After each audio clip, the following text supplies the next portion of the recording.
Hey guys, Erica Schwartz here. Today I want to be talking to you about how to avoid procrastinating on your college essays. So let's talk about how we can avoid procrastinating, because even the best of us sometimes procrastinate. So there are three ingredients for successful essay writing experience. And so these three ingredients are time management, consistency, and efficiency. And in this presentation, we will be discussing in detail each one of these ingredients. So first step to helping yourself have consistency and having all these three things we need is number one is to make a weekly writing schedule. On the next slide, I will show you an example of a weekly writing schedule, and I'll try to link it below a PDF of a weekly writing schedule. Personally, I bought a really pretty planner that looks the same, and it makes me happy when I use it, and so that's what I use. But if you're just starting out, I would go ahead and just print up the PDF that I provided and use this to make your weekly writing schedule. Then you want to follow your writing schedule consistently. And so you want to plan ahead of time when you want to sit down every week and plan your writing ahead of time. Then when you sit down to write, you want to write efficiently. And we'll discuss what that means and how to do that. So first of all, writing plan. We want to understand that you don't want to write your college essays until you're done with your homework, or when you're waiting till you feel inspired, or when you're panicked about a looming deadline. What we want to do is we want to print out our weekly timetable every week. Then we want to block out all of our commitments. And so anything that we have to do, so a class we have to attend either online or in person, any work we have to do, working out, any athletic practice if we're doing that, meals, driving to and from anywhere, church, community activities, extracurriculars, anything. So you want to block out all of those things. Then you want to block out the study time for the classes that you're taking. Then you want to block out your writing time. And so a good rule of thumb, and again, this is going to be different for every person, but you might consider starting with at least 1 hour every other day before September or before school starts. And then after school starts, maybe that's in September, at least 1 hour a day, including Saturday and Sunday. And so look for time in your schedule that you can block out in the middle of other commitments to maximize your efficiency and actually write in when you're going to be sitting down to do this. Then once you've blocked all this out, you want to consistently follow your writing schedule. So plan your recreational activities around your commitments. Don't change your commitments to accommodate your recreation. You want to train your brain as though you are training your body. And so a lot of you guys do sports. And you understand that you wouldn't just work out for one day and expect to all of a sudden be in great shape and be able to run the distance you want to run, or be able to last for however long you want to last in your sport. Why would you expect the same results when you write? So we want to approach writing and getting into writing as training. So this is an example of a weekly planner, and this is the one that I will be linking.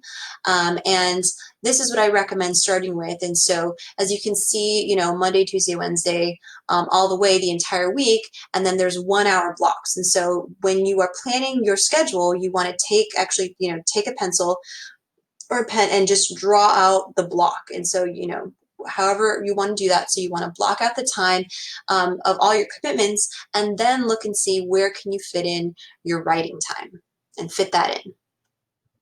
So plan your writing time. So when you sit down to write, here are some things that you can do. So some of my students will start with every time they sit down to write, they read through sample essays. Then they try to get into sort of the admissions essay mode. When you read a sample essay, try to think about what qualities and values that writer is showing. And then go look in the essay again and say, where are they showing you that quality? How are they showing it? Take notes. I recommend printing up sample essays so that you can physically write on them and see your notes and see your own reaction to this. Pretend you're an admissions officer and ask yourself, what kind of person is this person? What kind of impact did they make? And take notes on this. Do any writing exercises. These are some examples of some writing exercise. If you've done a writing exercise, if you've already done the ones that you have, review them, look over them. Look at the Myers-Briggs temperament sorter. Look at your description of your temperament. And ask yourself, what does this mean to you? Even if you've already read through your temperament description, just read through it again and ask yourself, how has what this means success shown up in your life? If you're writing about a particular activity, think of 3 moments that you'll remember 5 years from now. Free write this. Free write these 3 impactful moments that you'll remember, and ask yourself, why will you remember these? Why were they impactful in your life? Then see what's usable in your essay. Research information that you need for the supplemental essays. So go into anything that you think is important that you would want to add to your why do you want to come here supplemental essays. Find that information and put it in your documents. Also revise your documents. Revise your drafts. So sit down and start revising your drafts using the reverse outlining method. There is a PDF in your folder of how to revise your drafts, and also I have a YouTube video on how to use the reverse outlining method to revise your draft between sessions. You want to give yourself enough time, right? So you don't want to do all of your writing in one day. You want to spread it out over the week so that you have time to let your drafts sit, and then you can go back and look at them again with new eyes, look at them refreshed. Before you read your draft, you might want to write down what you hope the reader will understand from your essay. Then read your essay pretending that it's an essay of somebody that you don't know. What do you understand about this person? Try to read it objectively as though you've never met this person. What do you understand about this person? Then ask yourself, am I understanding what I hope the reader will understand? If not, see how you can revise it so that it is on message. So how to write efficiently, get into flow. And so here's how some people spend an hour of writing. When I ask students, how long did you spend writing? And they'll say, oh, I spent an hour. Here's how sometimes they spend that hour. Setup is 2 minutes, checking phone is 3 minutes, writing is 10 minutes, then they go get a snack for 5 minutes, watch YouTube for 5 minutes, then write for another 10, go to the bathroom for 5 minutes, check Instagram for 10 minutes, then Snapchat to friends about how college essays are going, 10 minutes. So in this hour, how much time did you actually spend really concentrating on writing and getting into flow? Not the entire hour. So the new plan is when you sit down to write, you need to train yourself to focus and write. During study time / during writing time, no distractions, no phone calls, no texts, no emails, no going to the bathroom, no snacks, no friends, no TV, no daydreaming, no video games, nothing but focusing. So you want to postpone distractions. And a good way of doing that is you actually have a sheet of paper, something to write with next to you. And when something pops into your head, if you're like, oh, I need to remember to feed the dog later, just jot that down on the paper next to you so you don't have to worry about it until you're done. So writing training, week 1. So you want to try to build your focus every week. And so for the first week, you want to try writing for 10 minutes, then take a 5-minute break, then write for 10 minutes, and then take a 5-minute break. And the next week and the week after that, you want to build on that time, just as though you were trying to lift weights and you would start with a lighter weight, and then the next week, you would probably try to increase your weight. So then week 2, you try 20 minutes on, 10 minutes off, 20 on, 10 minutes off.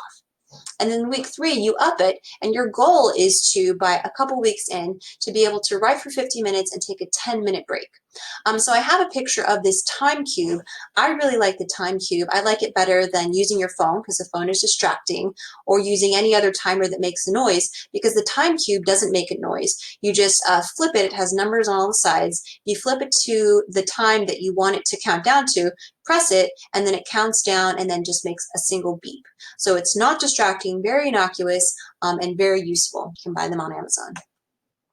So our goal, to train yourself to get into a writer's flow for 50 minutes of each hour without break or interruption. Okay, guys, I hope this was helpful. I hope that if you follow these steps, you can really get a lot of work done on your essays and not procrastinate and have a really great, enjoyable college essay writing experience.